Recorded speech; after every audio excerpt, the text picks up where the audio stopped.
ধারাম করে গুলি করে মেরে ফেললেন। আর এদেশের মসজিদ সব বন্ধ হয়ে গেল, মাদ্রাসা সব বন্ধ হয়ে গেল। আচ্ছা হলো আর কি, আমরাও সব না খাইয়া মরে গেলাম আর কি।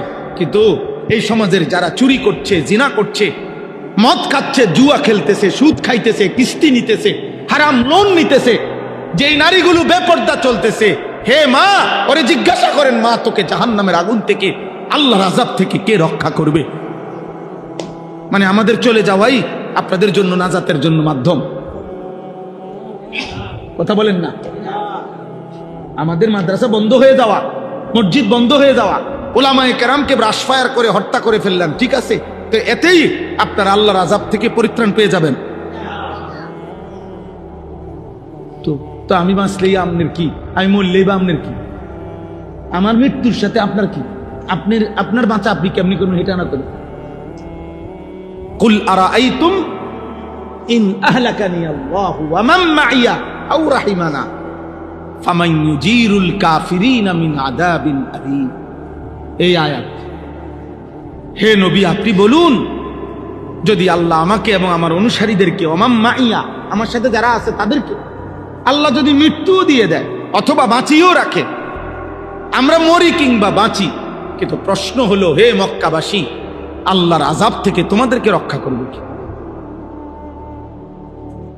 তোমাদেরকে যুবক ভাই তোমরা বলো ভাই, প্রতিনিয়ত তোমরা যারা নারী দেখো, ছবি দেখো, মোবাইলে অস্থির দৃশ্য দেখো, আব্বা তোমারে বাঁচাইবে কে? এই গুনাহ শেষ পর্যন্ত কোথায় নিয়ে যাবে? আপনারা যারা হারাম রোজগার করেন, আপনাদের এই হারাম রোজগার শেষ পর্যন্ত আপনাদেরকে কে রক্ষা করবে? আপনাদের সন্তান, আপনাদের বিল্ডিং, আপনাদের দুনিয়াবি ক্ষমতা? আপনি কি বুঝ করলেন দুনিয়ার ব্যাপারে? তো একটা পরামর্শ কইরা মানসিকভাবে একটা প্রস্তুতি নিছেন কেমনে কেমনে বাঁচবেন। যে 2 নম্বরই করে মোটামুটি সে একটা প্রস্তুতি নেয় যে আমি ধরা খাইলে বাঁচমু কেমনে। তো আল্লাহ তাআলার হাত থেকে কোরআন শরীফে স্পষ্ট একটি আয়াত আছে, সাংঘাতিক কথা। আল্লাহ বলছে আম আবরামু আমরান ফা ইন্না মুবরিমুন। আল্লাহ বলছে হে নাফরমান বান্দা, তোমারে জাহান্নামের আযাব আমি কি দেব? খোদার কসম আল্লাহ বলে আমার আযাব আমি ঠিক করে রাখছি, তুমি নাফরমান, আমি আল্লাহর হাত থেকে কেমনে বাঁচবা তুমি ঠিক করো, তোমার বুঝ তুমি করো, আমার বুঝ আছে, আমি আল্লাহর কাছে আযাব আছে, আমি রেডি করে রাখছি, যে তুমি আমার হাত থেকে বাঁচবে কিভাবে তা তুমি রেডি করো। বলেন বলেন আমরা যারা নামাজ পড়েন না, যারা ফজরের নামাজ পড়েন না, দিনের পর দিন, মাসের পর মাস, বলেন বাপ কি বুঝাইতে চাচ্ছেন নিজেকে? ভদ্রলোক কারে বুঝান? এটি মানুষেরে, মানুষে বুঝে না, মানুষে চিরা খায়। হ্যাঁ, সুদখোর আমনে নিজেরে ভদ্রলোক বুঝান, আর আমরা চিরা খাই, আমরা বুঝি না। কিস্তিখোর আমনে ভদ্রলোক বলতে চান, আমরা বুঝি না, আমরা ভাত খাই না, আমরা বাতাসে বুড়ো বয়সে যাব। হ্যাঁ, লোন মানে কি আমরা বুঝি না, কিস্তি মানে কি আমরা বুঝি না, আমরা শান্তির দেশের থেকে আসছি। সুদ মানে কি আমরা বুঝি না, আমি বলতে পারলাম না আর কি। আপনার কথা বোঝেন নাই, আপনার ক্ষমতার জোরে আমি পারলাম না আপনার লগে, কিন্তু আমি না বুঝার কিছু আছে নি? কোনটা আলো কোনটা অন্ধকার এটা না বুঝার কি? কোনটা হালাল কোনটা হারাম, কোনটা পবিত্র অপবিত্র, খাবার যার অপবিত্র, খাবার যার হারাম, সে ভদ্রলোক হয় কেমনে? হারামখোর ভদ্রলোক হবে কেন? সুদখোর ভদ্রলোক হবে কেন? ঘুষখোর ভদ্রলোক হবে কেন? কোন নারী অর্ধ উলঙ্গ থাকা, তার শরীরের অঙ্গ প্রত্যঙ্গ বেপর্দা করা, এটা কালচার হইতে পারে না, এটা সভ্যতা হইতে পারে না, এটা সংস্কৃতি হইতে পারে না, এটা স্টাইল হইতে পারে না, এটা অসভ্যতা হইতে পারে, অসভ্যতা হইতে পারে। আর নয়তো তুমি কাগজে কলমে প্রমাণ করে দাও যে নিজের শরীরের কিছু অংশ প্রদর্শন করা, পর পুরুষকে দেখানো, এটা সংস্কৃতি, এটা কালচার, এটা সৌন্দর্য। কিভাবে সৌন্দর্য? কোন যুক্তিতে? কোন যুক্তিতে? এটা পৃথিবীতে প্রাচীন কাল থেকে নারীর এই বেপর্দা জীবনকে আজীবন মানুষ ঘৃণার চোখে দেখছে। আপনি এটাকে এখন ভদ্রতার মুখোশ লাগাইলে হবে নাকি? কথা বলেন না? হ্যাঁ, আপনি নতুন করে এটার মধ্যে লেভেল দিয়ে দিলে হইব, নতুন অস্ত্র দিলে হবে নাকি? এই জন্য আমি আপনাদের কাছে আজকের এই মোবারক ইসলাহি মাহফিলে মনে করাইতে চাই, মনে করাই আমাদের জীবনের প্রথম ডিউটি গুনাহ ছাড়া। এটা আমার হুজুরে বললেন, আমি এই জন্য হুজুরের কথাটা আমারও দিলে লাগছে, আমিও বললাম। নবীজি সাল্লাল্লাহু আলাইহি সাল্লাম বলছেন, ইজা আমারতুকুম বিশাইইন ফাতু মিনহু মাসতাতাতুম। আমি নবী তোমাদেরকে যদি কিছু করতে বলি, তোমরা তোমাদের সাধ্যের সবটুকু দিয়ে তা করো। ওয়া ইজা নাহাইতুকুম বিশাইইন ফাতরুকুহু। আর যদি আমি কিছু নিষেধ করি তা পুরাপুরি ছেড়ে দাও। এখানে গুরুত্বপূর্ণ কথা হচ্ছে, হাদিসের ব্যাখ্যায় আছে, আদেশের ক্ষেত্রে নবীজি বলছে সাধ্যটুকু দিয়ে করো, কিন্তু নিষেধের বেলায় বলছে শতভাগ বর্জন করো। কথা বুঝেন না? মনে করেন নফল নামাজ আমি বললাম, তা আমি পড়লাম, আপনি পড়লেন 2 রাকাত, উনি পড়লো 6 রাকাত, উনি পড়লো 8 রাকাত, হইতে পারে। দান সদকা করতে বললাম যে মসজিদ সুন্দর হয়েছে, আপনারা সবাই দান করেন, তা আপনি দিলেন 10 টাকা, উনি দিল 100 টাকা, উনি দিল 1000 টাকা, এটা হইতে পারে। আদেশটি সাধ্য মতো দেন, কিন্তু মিথ্যা বলা ছেড়ে দেন, তাহলে এইটা সমান। চুরি করা ছেড়ে দেন, এটা সমান। সুদ খাওয়া ছেড়ে দেন, এটা সমান। এটাই নবীজি বলছে, আদেশটুকু সাধ্যের ভিতরে যে দূর হয় পালন করো, আর নিষেধটুকু শতভাগ কি করো, বর্জন করো। আমরা মাদ্রাসায় ছাত্রদেরকে বুঝাই, চেষ্টা করি বুঝাইতে যে আব্বা, তোমার মেধার ভিত্তিতে, পড়ালেখার মুখস্থ শক্তির ভিত্তিতে রেজাল্ট, ক্রমিক নম্বর কম বেশ হইতে পারে, কিন্তু আখলাক বরাবর হইতে হবে। মনে করেন দাঁড়াইয়া পেশাব করা ঠিক না, এটা একটি ক্লাসের কতজন ছাত্রের জন্য ঠিক না? প্রত্যেকের টয়লেট পেপার ব্যবহার করা উচিত, এটি একটি ক্লাসের কতজন ছাত্রের জন্য উচিত? এ বুঝিনি হিসাব না। ক্রমিক নং ফলাফলের ক্রমিক ভিন্ন হইতে পারে, আপনার 1, তার 2, তার 3, তার 4, তার 5, তার 6, তার 7, 10, এই ক্রমিক নং হইতে পারে ভিন্ন পড়ালেখার, কিন্তু আখলাক বরাবর, আখলাক বরাবর, চরিত্র বরাবর হইতে হয়। এটাই সাহাবায়ে কেরামের মধ্যে আবু বকর সিদ্দিকের থেকে এরকম ধারাবাহিকতা আকপিস হইতে পারে, কিন্তু আখলাকের ক্ষেত্রে, ইমানের ক্ষেত্রে, সেজদার ক্ষেত্রে, নামাজের ক্ষেত্রে ওনারা জিন্দেগিকে বরাবর বানাচ্ছে। আল্লাহ তাআলা আমাদেরকে বুঝার তৌফিক দান করেন। আপনারা প্রত্যেকেই চেষ্টা করেন।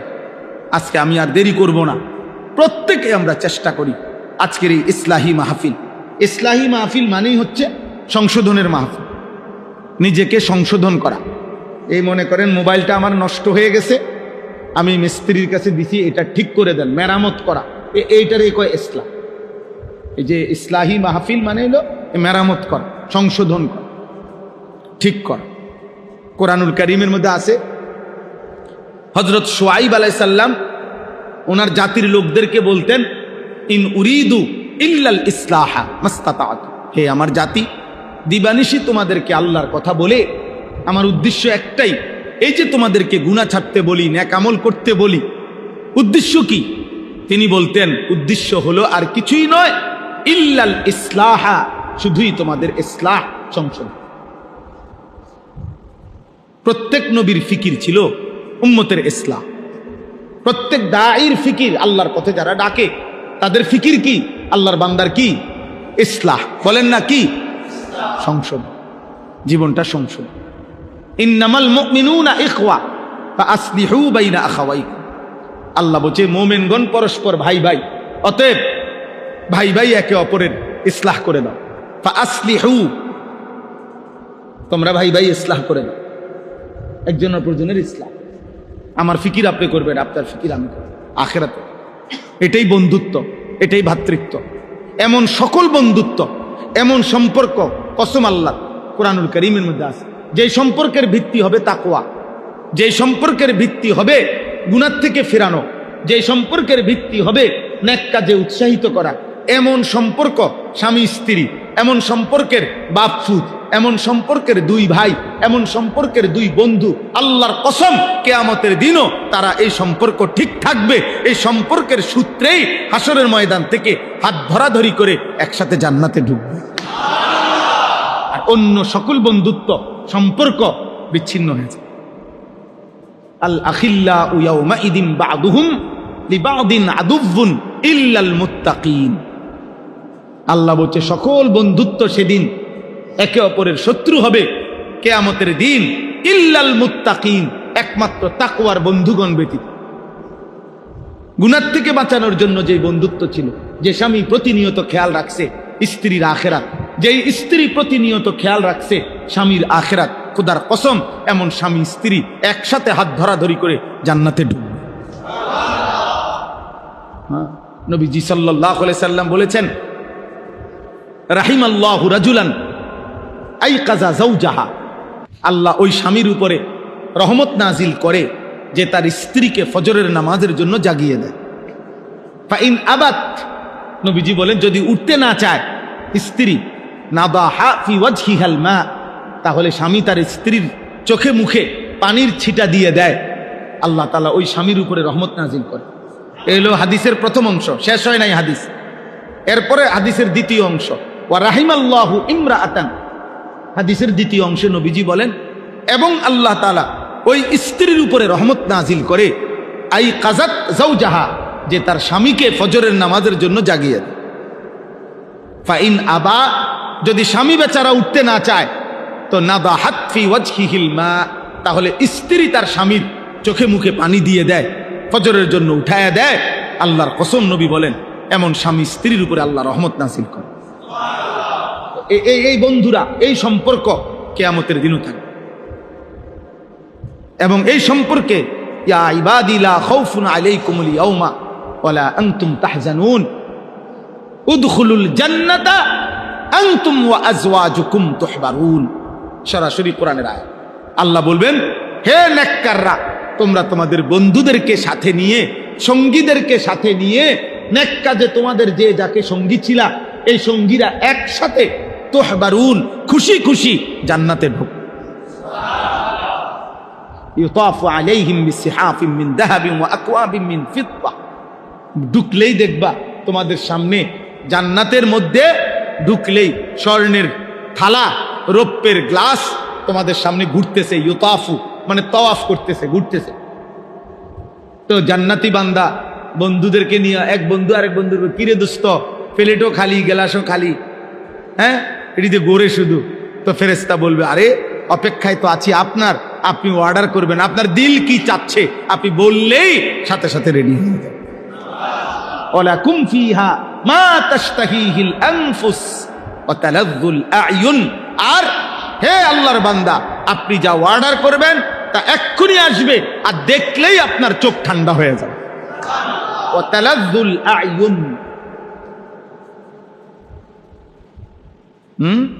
আপনারা যদি দুনিয়ার এই সব বই পড়ে মজা পান, আল্লাহর কসম আমরা কোরআন পড়ে তার চাইতে কোটি গুণ বেশি মজা পাই। আমরা হুজুরের আমনে এত শুকনো মানুষ মনে করি না যে আমরা রস নাই কষ নাই, না না না, আমরা রসও আছি কষও আছি, আরামেই আছি, আলহামদুলিল্লাহ আলহামদুলিল্লাহ। খোদার কসম আল্লাহকে মেনে কোনো ইমানদার অসুখে নাই, দুঃখে নাই, পেরেশানিতে নাই, বরং আল্লাহকে না মেনে কষ্টে আছে। আল্লাহর গোলামির মধ্যে সুখ আছে, সেজদার মধ্যে সুখ আছে।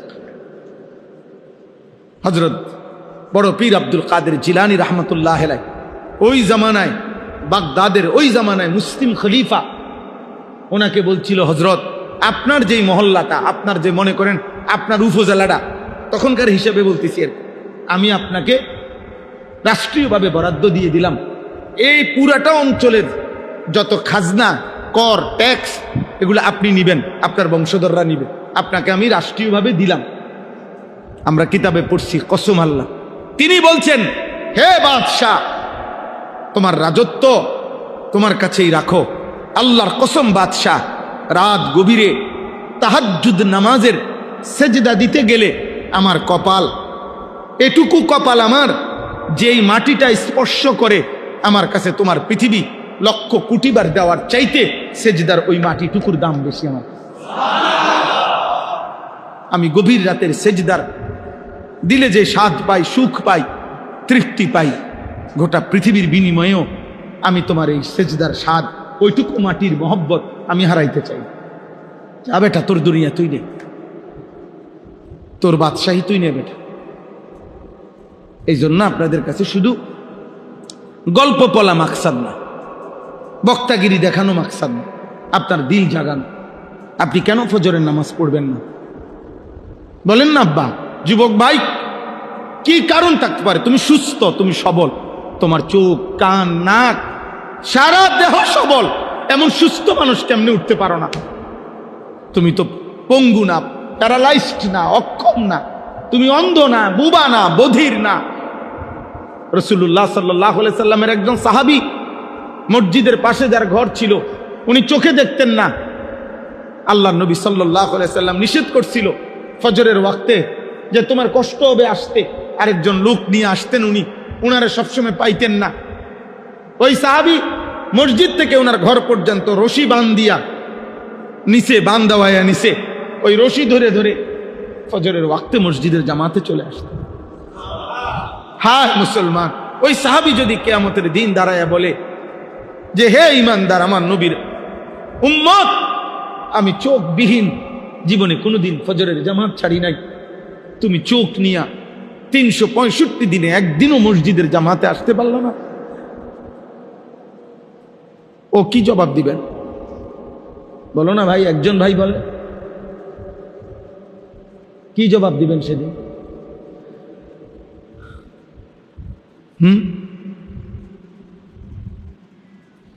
ওই ছেলে দেখেন, তার পুরা মনোযোগ মোবাইলের দিকে, ওই দেখেন, ভাইয়া আল্লাহ তোমারে দয়া করে, আবার হাসে। প্রতিবন্ধী মানুষ এমনই হয়। হ্যাঁ, বুদ্ধি প্রতিবন্ধী, বিবেক প্রতিবন্ধী। এরা সব পরিবেশে তাদের কাছে একরকম মনে হয়, এরা বুদ্ধি প্রতিবন্ধী। মসজিদ, ঘর, রাস্তা, দোকান সবই যার কাছে বরাবর মনে হয়। হ্যাঁ, আমি ছেড়ে দেওয়ার মানুষ, আমি আর আইতাম না দরকার হলে কোন, আমি বড় ভেজাইলা মানুষ, কিন্তু আমি ছেড়ে দিতাম না মানুষকে।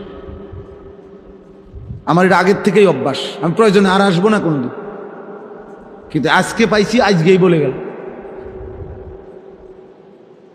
তো এই জন্য বললাম, আমরা আজকে আমার শেষ কথা এটাই, ফজরের নামাজ। রাসূলুল্লাহ সাল্লাল্লাহু আলাইহি ওয়াসাল্লাম বলেন, মান সাল্লা সালাতাস সুবহি ফাহুয়া ফি জিম্মাতিল্লাহ, যে ফজরের নামাজ পড়লো সে নিজেকে আল্লাহর জিম্মায় তুলে দিল। আজ আমি নিজেকে আমার রবের জিম্মায় উঠাই দিলাম, আল্লাহর জিম্মায় উঠাই দিল, আর মালিক যেন তার সারাদিনের দায়িত্ব নিয়ে নিল। সুবহান, ফাহুয়া ফি জিম্মাতিল্লাহ, পরিষ্কার বিশুদ্ধ হাদিস। হাদিসের ব্যাপারে নির্ভরযোগ্যতা নিয়েই বললাম। নবীজি বলছেন সাল্লাল্লাহু আলাইহি ওয়াসাল্লাম, নবীজি বলছেন ফজরের অন্ধকার সময়ে, এই অন্ধকার, আলো অন্ধকারের হালকা এ সময়ে যে পায়ে হেঁটে মসজিদে আসে, আল্লাহ নবী সাল্লাল্লাহু আলাইহি ওয়াসাল্লাম বলছেন, আমি ওয়াদা দিলাম কিয়ামতের দিন ফুলসিরাতের 30,000 বছরের অন্ধকার রাস্তায় তার জন্য বিন-নূরিত তাম, পূর্ণ আলোয় আলোকিত হয়ে যাবে। বাশশিরিল মাশশাঈনা ফি যুলামি ইলাল মাসাজিদ বিন-নূরিত তাম ইয়াউমাল কিয়াম, পূর্ণ আলো জ্বলে উঠবে।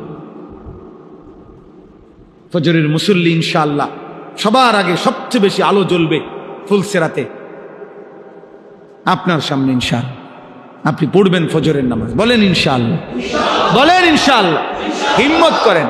ঘুমি তো আব্বা, আর তো কিছু না, একটাই তো শুধু সমস্যা, প্রতিবন্ধকতা তার কিচ্ছু না, চাকরিও না, ব্যবসাও না, দোকানও না, স্কুলও না, অফিসও না, ডিউটিও না, কোচিংও না, কিছুই তো না রে আব্বা। প্রতিবন্ধকতা কয়টা? একটাই, কি? এই তো একজন আশরাফুল মখলুকাত ইনসান একটি প্রতিবন্ধকতার সামনে হেরে গেলা, এমন কাপুরুষ বুঝি মুসলমান হয়, এমন আকামলা বুঝি মুসলমান হয়? তুই রে বেটা, তোমার দিয়ে কি হবে বেটা? ভাত খানা ছাড়া? হ্যাঁ, ভবিষ্যতে কি হবে? বিয়ে করবে, 2-3টা বাচ্চা হবে, একটা বিল্ডিং হবে, সামাজিক একটা স্ট্যাটাস হবে। মানে কি? বাজার সাজার করে খাইতেছে, কথাবার্তা শুদ্ধ বলে, দাঁতের আগায়। কেমন আছেন আঙ্কেল? ভালো আছেন? কেমন চলতেছে আঙ্কেল? একটা ভালো সোফা কিনেছে আঙ্কেল আমেরিকার থেকে, মালয়েশিয়ান কাঠ দিয়ে বানায়, একটু সুযোগ থাকলে দেখে আইসেন। আঙ্কেলরে দাওয়াত দিতে আছে, সোফা চাইতো। সোফাও একটা দেখার জিনিস, বিল্ডিংও একটা দেখার জিনিস। সেদিন আমি এক ভদ্রলোকরে দেখছি, উনি নিচতলায় থাকে, দোতলায় এক পাশে আমার দেখাই। আমি এদিক দিয়ে কি আঙ্কেল? হুজুর কিছু মনে করবেন, আমি কয়টা ছাগল পালি, এগুলো এদিক দিয়ে। ওই দোতলায় ছাগল পালে, মানুষ নিচে থাকে। জি জি জি, মসজিদে বইয়া বেহুদা কথা পাই। তো বিল্ডিং এর দোতলায়, হ্যাঁ আঙ্কেল ছাগল পালে। তা বিল্ডিং কোনো আশ্চর্য কিছু নেই, এর মধ্যে ছাগল তো। 1 কোটি টাকা দামের প্রাইভেট কারে ইউরোপে ছাগলের ঘাস টানে না?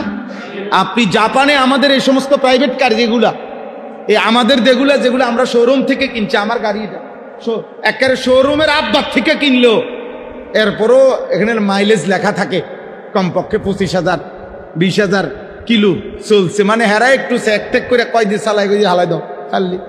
ইডি আমগো দেশে ইনটেক মাতবুরি আমরা দেখাই। কি এর মাতবুরি বেটা? নতুন গাড়ি, কিসের নতুন গাড়ি? এই যে এনে দিয়ে 26,000 কিলো চলা, হালাই দিছে। আমি কিনছি গাড়ি, এবারটা তো কইছে আমার এটা নতুন গাড়ি। তো নতুন গাড়ির মধ্যে এটা লেখা আসে কেন? এটার হিসাব আসলো কেন? এটা একটা ডাইরেক্ট কাগজপত্রের মধ্যে, আপনার জাপানি যে কাগজ দিছে আমারে, ওইখানের মধ্যে লেখা আছে কত মাইলেজ চলছে। বুঝেন নাই? তো কিছু এইটা হইল, ওরা এই সমস্ত গাড়ির মধ্যে ছাগলের ঘাস টানে। আমার একজন ঘনিষ্ঠ লোক আছে, অস্ট্রেলিয়া থাকে। আমি আরো আগেও বলছি এই কথা, এটা ওনারে আমি একদিন জিজ্ঞাসা করছি, আপনি অস্ট্রেলিয়া কি করেন? কয় হুজুর আমি হেলিকপ্টার দিয়ে সার দেই। সার দেয় হেলিকপ্টার দিয়ে। কি দেয়? তো আমরা বাংলাদেশে হেলিকপ্টার দিয়ে সার দিব কোন বছর? আমরা অটোই দিই শেষে না। তাহলে দুনিয়া কোন দিন হবে আব্বা? কি আহামরি দুনিয়া কি হবে মুমিনের জন্য? আপনাদের আমাদের সবার বিল্ডিং যেদিন 10 তলা শেষ হয়ে যাবে, সেদিন ইউরোপ আমেরিকায় শুনবেন 100 তলার গুলো পুরান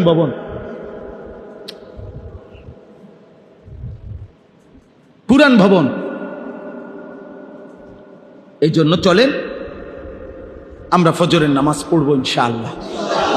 হযরত আব্দুল্লাহ ইবনে ওমর রাদিয়াল্লাহু তাআলা আনহুমা বলেন, ইজা ফাকাদনাল ইনসানা ফি সালাতিল ফজর আসানা বিহি যন। নবীজির জামানায় আমরা কোন মুসলমানকে যদি আমরা ফজরের নামাজে অনুপস্থিত দেখতাম, আল্লাহর কসম তিনি বলেন আমরা তাকে 2টি বিষয় ধারণা করতাম তার ব্যাপারে, হয় তিনি অসুস্থ, নয় তিনি মুনাফিক। কসম খোদার, এটাই কিতাবে আছে। আমরা যাকে ফজরের নামাজে মসজিদের জামাতে অনুপস্থিত দেখতাম, আমরা তার ব্যাপারে ভাবতাম হয়তো সে কি রোগাক্রান্ত, অথবা কি মুনাফিক। হযরত উবাই ইবনে কাব রাদিয়াল্লাহু তাআলা আনহু বলেন, নবীজি একদিন ফজরের নামাজের পরে জিজ্ঞেস করলেন, আজকে অমুক আছে? বললেন নাই। অমুক আছে? নাই। 2 জন ব্যক্তির ব্যাপারে জিজ্ঞেস করলেন। হযরত উবাই ইবনে কাব বললেন, নবীজি বলেই যখন দেখলেন নাই, তো নবী সাল্লাল্লাহু আলাইহি সাল্লাম তার পবিত্র জবানে বললেন, নিশ্চয়ই এশার নামাজ এবং ফজরের নামাজ জামাতে পড়া মুনাফিক যারা, তাদের জন্য ভীষণ কঠিন।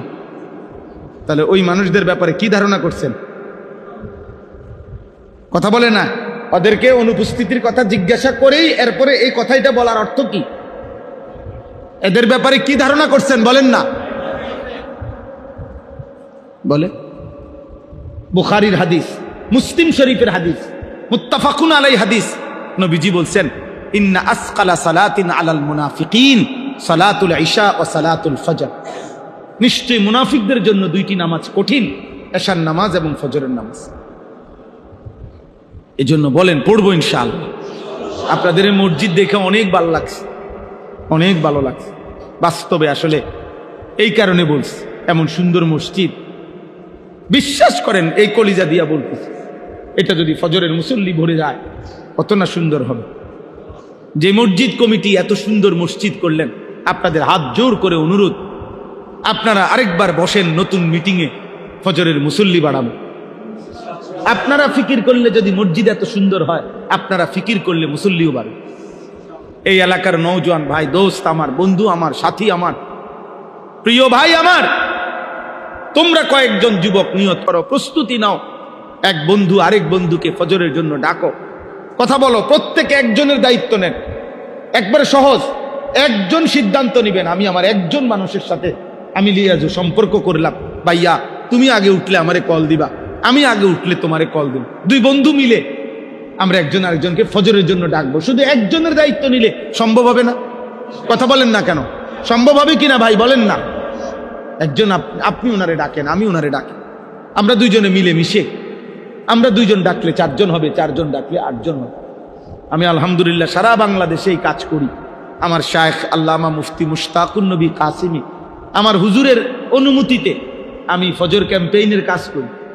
প্রতিদিন প্রতি বয়ানে কিছু সময় ফজরের নামাজের কথা বলি, কম বেশি চেষ্টা। ফজরের নামাজ মুমিনের নামাজ, ফজরের নামাজ পার্থক্যের নামাজ।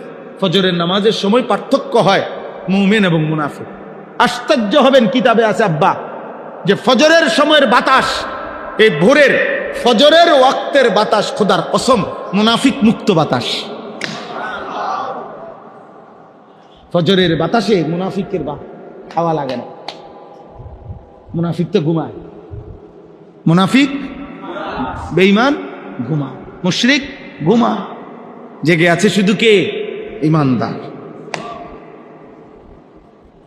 ফজরের বাতাসে শুধু ঈমানদারের নিঃশ্বাস। ফজরের বাতাস পবিত্র বাতাস, ভোরের বাতাস, কারণ এই বাতাস শুধুই ঈমানদারের নিঃশ্বাস গ্রহণ করে। সেজদাও আল্লাহ তৌফিক দান করেন, হিম্মত করেন ইনশাআল্লাহ। যুবক ভাই তোমরা সবাই হিম্মত করো, পারবা ইনশাআল্লাহ। নওজোয়ান না পারলে পারবে কে? যুবক হারলে দুনিয়া হেরে যাবে। এক এক নওজোয়ানের পুরা শক্তি আমরা খেয়াল করলে হল। একটা অ্যালার্ম ঘড়ি কিনেন, একটা অ্যালার্ম ঘড়ির দাম কত? 300, 350 টাকা, 250 টাকা। ওইটা দিয়ে আপনি অ্যালার্ম দেন। দুইটা অ্যালার্ম ঘড়ি কিনেন, একটা বালিশের কাছে রাখেন, একটা একটু উপরে রাখেন। এটা যদি ঘুমের কাতরতার কারণে বন্ধ করে দেন, ওইটা তো বাঁচবো। এটা এতটুকু দূরত্বে রাখেন যেন উড়ন লাগে। আমি আমার মার কাছ থেকে শিখছি এটা। আমার আম্মা, আমাদের বাসা তো এখানেই ছিল, কুমিল্লা শহরে ঠাকুরপাড়া বড় মসজিদের ইমাম সাহেবের ছেলে আমি। আমার আব্বা কুমিল্লা শহরে ঠাকুরপাড়া বড় মসজিদে অনেকটা স্কুল আছে, প্রাইমারি স্কুল। আব্বা 43 বছর এই মসজিদে ইমামতি করছে, এক টানা, এক মসজিদ। আমার আব্বা, আমি ওনার ছেলে। ও প্রাইমারি স্কুলের ছাত্র, আমি ছিলাম এই ঠাকুরপাড়া। এ তো আমাকে পরিচিত এলাকা, আপনাদের এই সব এলাকা। তো এই মারে দেখতাম, আমার আম্মা, আমরা 5 ভাই 3 বোন, 8 জন ভাই বোন ছিলাম। আমার আম্মা একটা ওই যে ঘন্টা ফিটে স্কুলে গোল কাঁসার, এটার মধ্যে আগে ঘন্টা ফিরতো না এমনি টুংটুং করে, এগুলো একটা আমাদের বাসায় আম্মা আনাইছিল। এই প্রত্যেক দিন মা, আমরা ভাই বোনরা ঘুমাইতাম যে রুমেই, এ মা দরজার সামনে এই বেল, এই ঘন্টা এটা দিয়া এই বেল ফিরা টুং টুং টুং টুং টুং টুং করে উঠ, যতক্ষণ না উঠতাম। কত সময় গেছে, মা রে বলছি, মা উঠছি তো মা, এই ঘন্টা ফিটন বন্ধ করেন মা, উঠছি। মাই বলতো না ফুত, এইসব কথা কইলে হইতো না, শোয়ার থেকে উঠছি কইলে হইতো না, উঠো, লাইট জ্বালাও, দরজা খোলো, বাইর। আমার যখন 2টা বাচ্চা আছে, আমার যখন 2 সন্তান, আমি যখন সন্তানের বাপ, তখনও আমার মা আমারে উঠাইছে। সম্ভব, হিম্মত করলে সম্ভব, ফিকির করলে কি সম্ভব। একটা মোবাইলে 5টা অ্যালার্ম আছে, প্রত্যেক মোবাইলের মধ্যে কমপক্ষে কি আছে? 5টা অ্যালার্ম দেওয়া যায়। 4টা 45-এ জামাত, আপনি আরো 20 মিনিট আগের থেকে দেন, আপনি একটানা টিপ দিয়ে বন্ধ করবেন, আবার বাজবে, আবার বাজবে, আবার বাজবে। আপনি উঠেন, আল্লাহর জন্যই উঠেন। 4 রাকাত নামাজ মাত্র, 8টা সেজদা, অল্প সময়, অনেক দাম। তাহলে পড়বো কখন? এখন থেকে। বলেন ইনশাআল্লাহ, বলেন ইনশাআল্লাহ। আমার একটা স্লোগান আছে, হয়তো এখন, নয়তো কখনো নয়। মানে হয় বলতে হবে এখন, আর নয়তো তোমার মতো আকামলারা দিয়ে কোনো সময় তো না। বুঝেন নাই কথাটা? হয়তো এখন, নয়তো কখনো নয়। বলেন কখন? বলেন কখন? ইনশাআল্লাহ, ইনশাআল্লাহ। আল্লাহ তাআলা সবাইকে হিম্মত দান করেন। শেষ কথা হলো ফজরের নামাজ, বিজয়ের নামাজ। ফজরের নামাজ, মাহাদির সৈনিক যারা হবে তারা ফজরের নামাজের পরেই মাহাদি এবং ঈসা নবী শেষ দাজ্জালের বিরুদ্ধে যুদ্ধ করবে এবং বিশ্বময় দাজ্জালকে হত্যা করে, সমস্ত বেঈমানদেরকে হত্যা করে ফজরের মুসল্লিদেরকে নিয়ে মাহাদি এবং ঈসা, আল্লাহর কসম, বিশ্বময় ইমানের পতাকা, কালেমার পতাকা, বিজয়ের পতাকা উড়াবে। এবং সেই কাফেলা হবেই হবে আব্বা, এ তোমার নবীর বাণী। দেখার বিষয় হলো তুমি সেই কাফেলায় থাকবে কিনা, অথবা তোমার পরবর্তী প্রজন্ম থাকবে কি। কাফেলা তো হবেই, মাহাদির কাফেলা তো হবেই। দাজ্জালের বিরুদ্ধে মুমিন তো লড়বেই, লড়বে না? কেউ না কেউ লড়বে। দোয়া করেন যে আল্লাহ যেন আমাকে তৌফিক দেয়, আমার প্রজন্মকে, আমাদের জেনারেশনকে আল্লাহ তাআলা যেন ঈমান আমলের জীবন দান করে। আল্লাহ তাআলা আজকের এই মাহফিল, ওই ছেলে, তোমার নাম কি রে আব্বা? সাফিদ। ও অনেক ফিকির করছে, আমার কাছে 2-3 বার গেছে, বারবার আমার মসজিদে গেছে, 2 দিন আগেও গেছে, গিয়া কাগজ, পোস্টার, হ্যান্ডবিল দেখাইছে, হুজুর আপনি আসবেন আমার এখানে, আমাদের মাহফিল। আলহামদুলিল্লাহ, আল্লাহ আনাইছেন। আল্লাহ তাআলা আপনাদের সবাইকে কবুল করে নেন। আপনাদের এই সুন্দর মসজিদের আল্লাহ তাআলা উত্তম বিনিময় দান করেন। আপনারা সবাই মিলে আমাদের জন্য দোয়া করবেন। আমার একটা ছোট্ট একটা আবদার আছে, আমার একটা কাগজ আছে, হ্যান্ডবিল আপনাদের কাছে দিবে, এটা দূর মনোযোগ দিয়ে দেখবেন। হ্যান্ডবিলটার মধ্যে আমার একটা ছোট্ট আবেদন আছে, আবদার আছে। এই আবদারটা আপনারা একটু দেখেন। আমি একটা বড় স্বপ্ন নিয়ে একটা বড় জায়গা কিনছি, প্রায় 115 শতক জায়গা, ক্যান্টনমেন্ট, ময়নামতি, সাহেবের বাজার। আমার একটা স্বপ্ন, আমার মাদ্রাসার যে বাচ্চারা পড়ে, আলহামদুলিল্লাহ হেদায়েতুন নাহু পর্যন্ত জামাত, 534 জন ছাত্র আজকে উপস্থিত আছে। তো 34 জন শিক্ষক কর্মচারী আছে। কিন্তু আমরা পৃথক আরেকটা মাদ্রাসা করতে চাই, স্কুল, কলেজ, ইউনিভার্সিটি সহ কিশোর, যুবক, নওজোয়ান, সর্বস্তরের মুসলমানের জন্য। উদ্দেশ্য হলো বছরের যেই কোনো দিন যার যেটুকু সময় হয়, এটুকু সময় নিয়ে সে যাবে, দিন শিখবে, অজু, নামাজ, সূরা, কেরাত, দোয়া, কালাম। আমরা গত বছর প্রায় 500 স্কুল কলেজের যুবককে, সব জেনারেল, প্রায় 43টা জেলার নওজোয়ানকে আমরা অজু, নামাজ 6 দিন প্রতিদিন 11 ঘন্টা করে শিখাইছি বন্ধকালীন সময়। আমরা এটা মাদ্রাসার রূপ দিতে চাই। এরপরে আপনার এইবারও 13ই জুন নিয়ে আমগো মজলিস। 13ই জুন মাসের 13 তারিখ, কোরবানির পরে ইনশাআল্লাহ একদিন, দ্বিতীয় শনিবার, আমার মাদ্রাসার প্রত্যেক মাসে দ্বিতীয় শনিবার ইসলাহি মাহফিল হয়। ওই 13ই জুন দ্বিতীয় শনিবার সকাল 8টা থেকে রাত 8টা পর্যন্ত ইনশাআল্লাহ কিশোর নওজোয়ানদের জন্য একদিনের ইসলাহি মজলিস হবে। জোহর পর্যন্ত অজু, নামাজ, সূরা, কেরাত শিখানো হবে। জোহরের পর থেকে বয়ান হবে।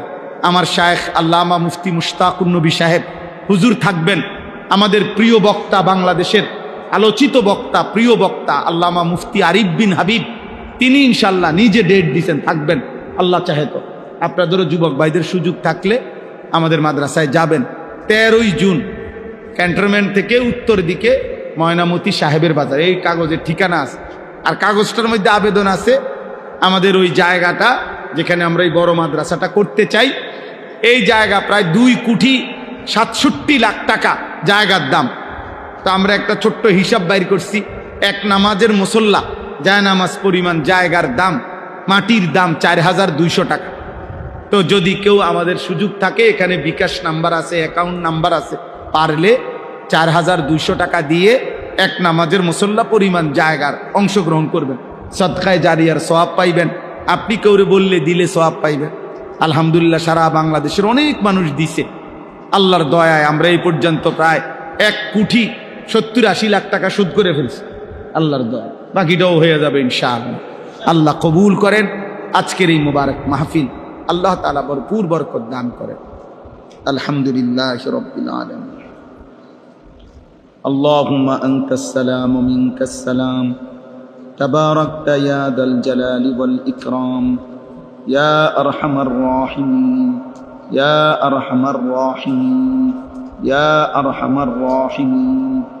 ربنا ظلمنا أنفسنا وإن لم تغفر لنا وترحمنا لنكونن من الخاسرين.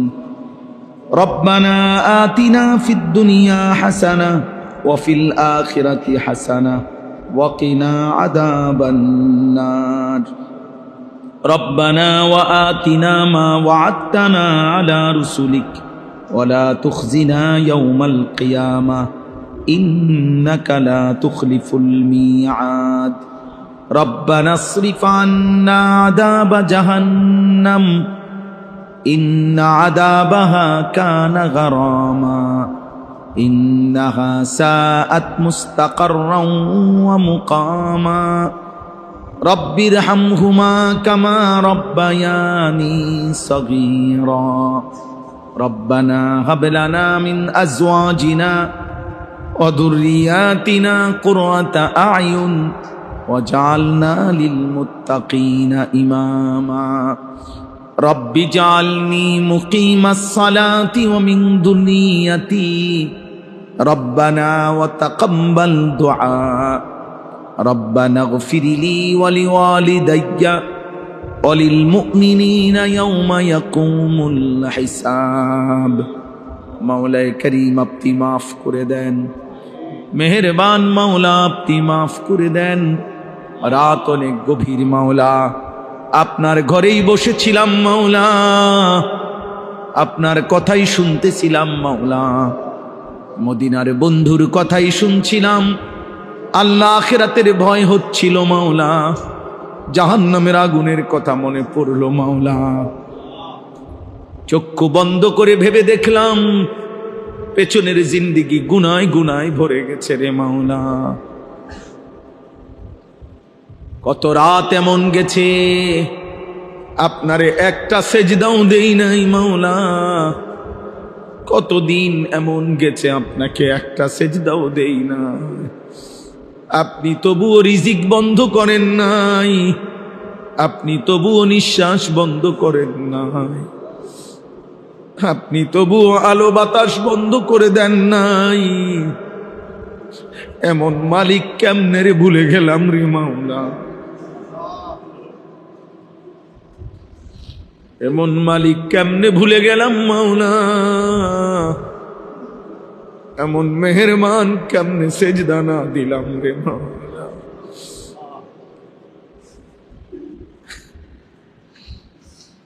আল্লাহ আপনি মাফ করে দেন, আপনি মাফ করে দেন, মাফ করে দেন, মাফ করে দেন।